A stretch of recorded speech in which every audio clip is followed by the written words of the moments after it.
Europe 1, Culture Média. Thomas Hill.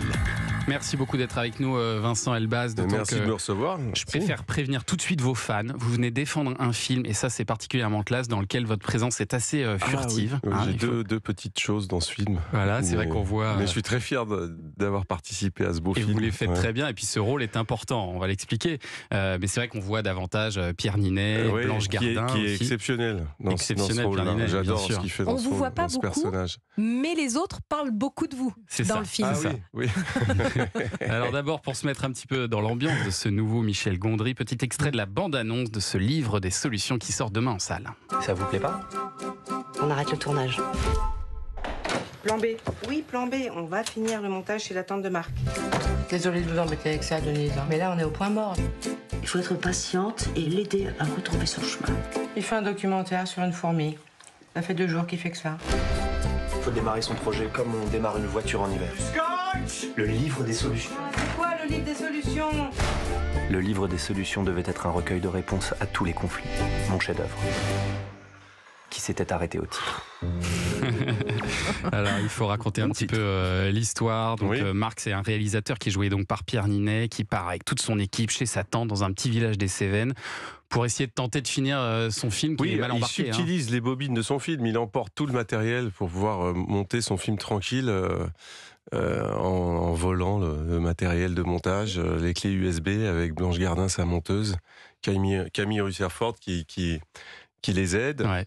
Et il va chez sa tante qui est jouée, moi j'adore cette actrice, ce qu'elle fait dans ce film, et qui est jouée par Françoise Lebrun et qui le connaît, quoi, qui sait qu'il est malade, qu'il a cette folie, quoi, ce moment un peu crise maniaque comme ça, bipolaire, et qui a un amour et une bienveillance pour lui immense, et qui va l'aider finalement à retrouver le fil de son histoire et à retrouver pied, quoi, en contact avec la réalité. C'est un peu l'histoire de Michel Gondry lui-même qui nous raconte, c'est un épisode de sa vie en tout cas. Oui, c'est très autobiographique d'après ce que j'ai compris. Et puis on a tourné dans sa maison, dans la maison de son enfance, dans sa chambre d'adolescent qu'il occupait, qui est resté un peu tel quel.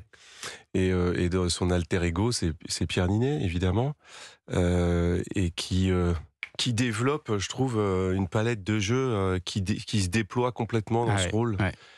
J'ai adoré ce qu'il a fait dans ce rôle-là. Et alors vous jouez le rôle de Max, hein, c'est le producteur. Moi, je joue Max, oui, je joue le producteur qui se fait...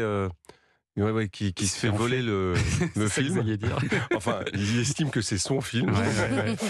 Et qui va essayer de le récupérer de manière très burlesque, très drôle, très ridicule. Comment c'est de tourner avec Gondry? Est-ce que c'est une ambiance particulière? Oui, d'abord c'est très ludique et très joueur. C'est joyeux. Très joyeux. Ouais. Et puis, évidemment, on a vu les films de Gondry, on sait tous la maîtrise qu'il a de la technique, etc. Mais finalement, sur le tournage, il y a un côté bricolage que j'adore. Ouais, il s'amuse. Ouais, il s'amuse. Olivier. Mais il est connu pour ça, pour bricoler, pour faire du cinéma avant tout. Faire avant tout du cinéma, c'est sa passion. Et moi, ce qui m'interrogeait, c'est est-ce que Gondry, en tournant sur un lieu qui lui était cher, il parlait de lui, il parlait de son cinéma, il parlait de sa manière de faire du cinéma. J'ai passé 5 jours, moi, sur le plateau, et j'ai pas quitté le plateau. J'étais assis, je le regardais travailler. J'ai vraiment adoré sa façon de faire. Ouais. Mais bon, à un moment, il dit ça serait bien d'éteindre toutes les lumières. Donc on se retrouve dans le noir total. Il y a le chef-op qui dit Michel, on voit plus rien là. Ah ouais. Ouais, c'est vrai, non, c'est vrai. Alors attendez. Et puis il y a Pierre Ninet qui dit et si je sautais par-dessus la caméra comme ça, on aura l'impression que je vole. Je dis ouais. C'est une bonne idée, on va le faire. Et donc il met la caméra au-dessus du lit et lui il saute. Et puis le chef-op dit on voit toujours rien, Michel, on est dans le noir là. Alors il demande au chef électro, il dit t'aurais pas un truc pour faire une sorte de flash? Et le chef électro, je vois dans son œil mais l'excitation d'un mec qui a quand même 2 camions chargés de matériel dehors qui attendent, et il va chercher une vieille lampe torche avec un bout de scotch. Et je vois qu'il s'amuse 100 fois plus avec sa lampe torche et son bout de scotch avec ses 2 camions de matériel. C'est ça. Enfin, moi, j'ai assisté à ça. C'est un moment. C'est pas tout le film, évidemment. J'ai pas fait tout le tournage. C'est toute cette inventivité. Mais ce moment-là, je l'avais adoré. Cette complicité entre les deux, Pierre Ninet et lui.